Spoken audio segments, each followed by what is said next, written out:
The year was 630 CE. The Arabian Peninsula had fallen into an uneasy silence. Tribal wars were ending, Mecca had surrendered, and a new force was rising from the sands. But far to the north, the Roman Empire stood watchful, and Muhammad watched back. An army of 30,000 men gathered in Medina, the largest force Arabia had ever seen, and it moved north, toward Tabuk, a remote outpost near the Roman border. The Prophet Muhammad led them himself. Some feared a Roman invasion. Others believed it was a show of power. But what happened next was not war. The army arrived at Tabuk and waited. One day, then two, a week. They waited for 20 days. No Roman army appeared, no battle came. 2 years earlier, the Muslims had clashed with Roman allied forces at Mu'tah. The Prophet's adopted son, Zayd ibn Haritha, led the army.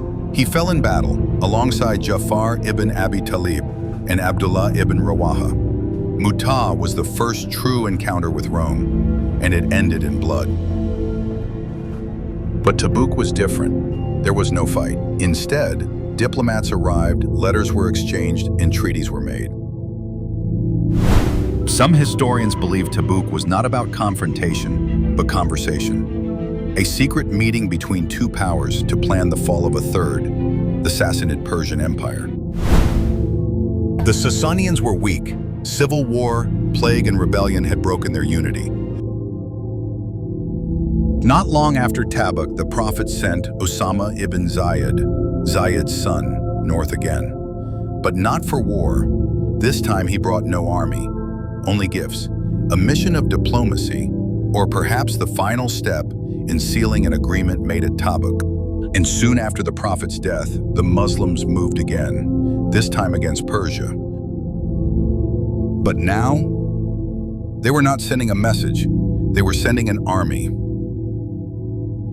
They crossed into Persian land with precision, not to negotiate, but to overthrow. This wasn't about faith alone, it was about power, collapse, and the rise of something new. City by city, battle by battle, the Sassanid Empire cracked. And with every step, the Muslims weren't just winning a war, they were ending an age. Sands of Power, from the tribe to the empire.